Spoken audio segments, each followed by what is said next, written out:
ఒకసారి సురేంద్ర నాయుడు గారు మాట్లాడతారు. సురేంద్ర నాయుడు గారు, ఆల్టర్నేటివ్ మెజర్స్ మీన్స్ ఏమన్నా మీ దగ్గర ఉన్నాయా? ఎందుకంటే 43 ఏళ్ళ 45 ఏళ్ళ విశేషమైన అనుభవం ఉంది మీకు.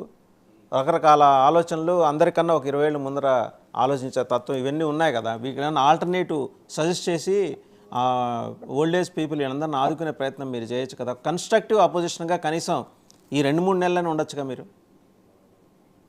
ముందుగా మీకు ప్యానల్లో ఉన్నటువంటి పెద్దలకి, అదేవిధంగా 99 వీక్షిస్తున్నటువంటి ప్రేక్షకులోకానికి శుభోదయం తెలియజేసుకుంటూ, ఈరోజు ఆల్రెడీ చంద్రబాబు నాయుడు గారు ఒక బాధ్యతాయుతమైనటువంటి ప్రతిపక్ష నాయకుడిగా ఆల్రెడీ సిఎస్కి లెటర్ రాయడం జరిగింది.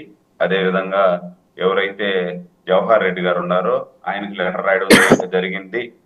ఏది కూడా అవ్వాతాతలకు అన్యాయం జరగకుండా 1వ తేదీకే వాళ్ళు పెన్షన్ తీసుకొని వాళ్ళ మందులు కానీ లేదంటే వాళ్ళ హెల్త్ ఇష్యూస్ కానీ ఏదైనా ఉంటే వాటికన్నిటికి కూడా వాడుకునేదానికి 1వ తేదీ పెన్షన్ ఇవ్వాలి. ఆల్టర్నేట్ గా దాదాపు వార్డు సచివాలయం ఎంప్లాయీస్ 1,30,000 మంది, దాదాపు 1,35,000 మంది వార్డు సచివాలయం ఉద్యోగస్తులు ఉన్నారు. వాళ్ళ దగ్గర నుండి చేపించండి అని చెప్తున్నాం మేము.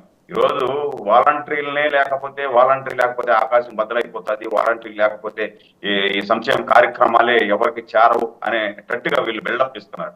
సంక్షేమానికి ఆద్యుడు రామారావు గారు 35 రూపాయలు ముందు పింఛన్ లేదు. రామారావు వచ్చిన తర్వాత 35 రూపాయలు పింఛన్ తీసుకొచ్చాడు. దాని తర్వాత కోట్ల విజయభాస్కర్ రెడ్డి 70 రూపాయలు చేశాడు.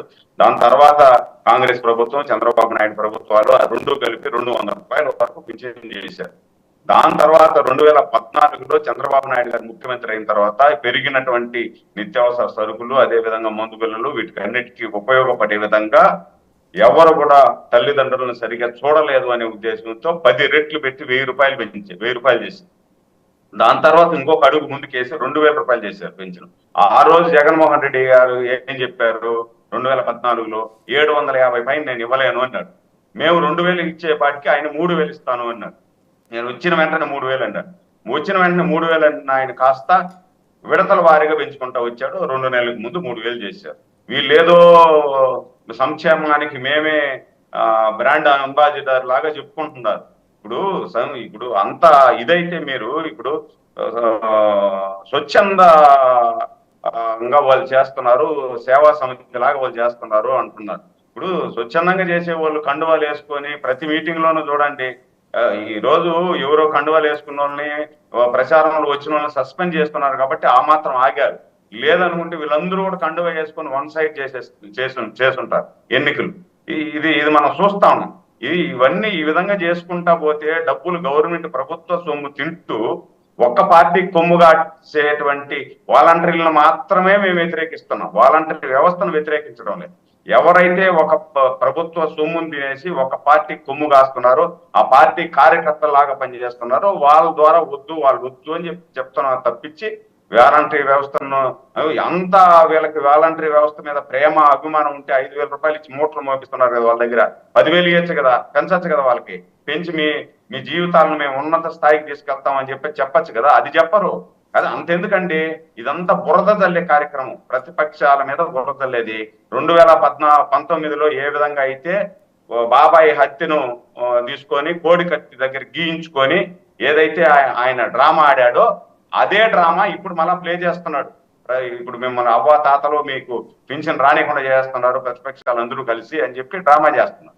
మీరు గమనించండి వాసుదేవన్ గారు, 27వ తేదీ 28వ తేదీ అనుకుంటాను సాక్షి పేపర్లో రాశారు క్లియర్ గా 3వ తేదీ వరకు అన్ని కూడా బ్యాంకులు లీవ్ ఉన్నాయి, మీకు పింఛన్ వచ్చేదానికి 3వ తేదీ అవుతుంది అని చెప్పి సాక్షి యాజమాన్యం రాసింది. సాక్షి యాజమాన్యం ఎవరు? భారతీ రెడ్డి గారు.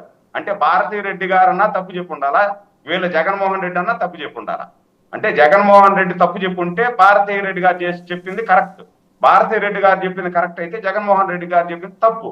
ఈరోజు భారతీ రెడ్డి చెప్పారు కదా క్లియర్ గా 3వ తేదీ వరకు కాదు, మీరు సాక్షి పేపర్ తీసుకొచ్చుకొని చూసుకోండి, 3వ తేదీ వరకు మేము డబ్బులు సమకూర్చలేము, బ్యాంకులన్నీ సెలవు. బ్యాంకులన్నీ సెలవు అయితే 3వ తేదీ వరకు సెలవు అని తెలుసు కదా. అవ్వా తాతలు ఇబ్బంది పడతారని తెలుసు కదా. 4 రోజుల ముందు డబ్బులు ఎందుకు సరి చేసుకోలేకపోయారు వీళ్ళు, ఎందుకు సర్దలేకపోయారు వీళ్ళు? ఎన్నికలకు ముందు పోయేటప్పటి వరకు ఈ కాంట్రాక్టర్లు ఉన్నారు కదా, ఈ కాంట్రాక్టర్లకు అందరికీ కూడా డబ్బులు ఎగ్గొట్టి పెట్టేశారండి. వీళ్ళు కాంట్రాక్టర్లు తిరగబడినారు. మేము ఎన్నికలు మీకు సహకరించం అనే పాటికి వీళ్ళకి కావాల్సినటువంటి కాంట్రాక్టులకి అందరికి కూడా దాదాపు 3,500 కోట్ల రూపాయలు దోసిపెట్టేసి వీళ్ళకి దగ్గరగా ఉండే కాంట్రాక్టర్లకు డబ్బు ఇచ్చేసారు. గల్లాపెట్టి ఖాళీ అయిపోయింది. గల్లాపెట్టి ఖాళీ అయిపోయింది కాబట్టి ఈ గల్లాపెట్టి ఖాళీని ఎట్లా ఒకట ప్రతిపక్షాల మీద తోసేయాలా, దానికి తగినట్టు వీళ్ళు ఏదో వాలంటీర్లు వద్దన్నారు కాబట్టి ఇది మంచి ఛాన్స్ దొరికింది మనకు, వేసేద్దాం, మరో కోడికత్తి డ్రామా ఆడదాం, మరో గొడ్డల కోటి డ్రామా ఆడదాం, అవ్వాతాతలను మన పక్క మాట్లాడుకుందాం అని చెప్పి ప్రయత్నం వీళ్ళు చేస్తున్నారు. వీళ్ళు ఎన్ని చేసినా అవ్వాతాతలు నమ్మే పరిస్థితి లేదు. ఎందుకంటే 2014లో మేమే అవ్వాతాతలకు 2,000 పింఛన్ ఇచ్చినాం. ఇప్పుడు 2024లో రాబోయేది మేమే. అవ్వాతాతలకు ఇంటికి ఎత్తకపోయి 4,000 రూపాయలు పింఛన్ ఇవ్వబోయేది కూడా మేమే. కాబట్టి వీళ్ళు ఎన్ని డ్రామాలు ఆడినా నమ్మరు. సరే, మీరు వచ్చిన తర్వాత ఇచ్చేది సంగతి పక్కన పెట్టండి సురేంద్ర నాయుడు గారు. మీరు వచ్చిన తర్వాత ఇచ్చేది పక్కన పెట్టి ముందర ఈ 3 నెలలు ఎట్లా గడవాలో దానికి సజెషన్ ఇవ్వండి, కన్స్ట్రక్టివ్ సజెషన్ ఇవ్వండి. ఎందుకంటే ఈ 4 ఏళ్ళు ఈ 4 ఏళ్ళు కూడా ఈ 4.5 ఏళ్ళు వివేకానంద రెడ్డి హత్య మీద నడిపేశారు మీరు. కనీసం ఇప్పుడైనా ఈ 3 నెలలైనా కన్స్ట్రక్టివ్గా చెప్పండి. అట్లా మీరు 14 ఏళ్ళ ప్రభుత్వం చేసిన అనుభవం ఉంది, మీ దగ్గర వ్యవస్థ ఉంది, మీకు వ్యవస్థలేంటో తెలుసు, ఈ 3 నెలలు వాళ్ళకి సవ్యంగా అందే ఏర్పాటు చేయండి. నిజంగా మీరు కోరుకున్నది జరుగుతుంది. ఈ 3 నెలలు వాళ్ళకి సవ్యంగా అందే ఏర్పాటు ఎట్లా చేయాలో చెప్పండి, జనం మీ వెంబడ ఉంటారు. అదే చెప్తున్నా. ఇప్పుడు వీళ్లకు పార్టీ పెట్టినప్పటి నుండి ఎదుటి మనిషి మీద నిందలేయడం, ఏదన్నా ఛాన్స్ దొరికిందంటే దాన్ని వాళ్ళకి అనుకూలంగా మలుచుకోవడమే కార్యక్రమంగా వీళ్ళు చేస్తున్నారు. ఈ రోజు దీన్ని అనుకూలంగా మలుచుకోవాలనుకుంటున్నారు. నేను చెప్తున్నా, అందరూ కూడా ప్రభుత్వ యంత్రాంగం కూడా కోడై కూస్తా ఉంది వీళ్ళు చేసే తప్పు అని చెప్పి. అంటే వాలంటీర్లు లేకముందు ఎవరు పింఛన్ ఇవ్వలేదా, సంక్షేమ పథకాలు ఇంటికి చేర్చలేదా? వాలంటీర్లు లేకముందు కూడా జరిగాయి కదా ఇదంతా.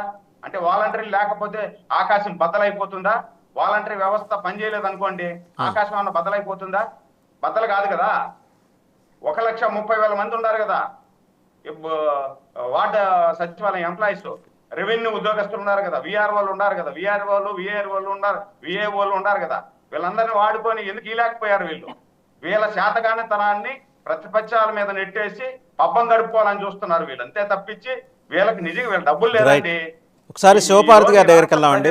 ఈ రాష్ట్ర ప్రజలు సురేంద్ర నాయుడు గారు మళ్ళీ మీ దగ్గరకు వస్తా. ఒకసారి శివపార్వతి గారి దగ్గరికి వెళ్దాం.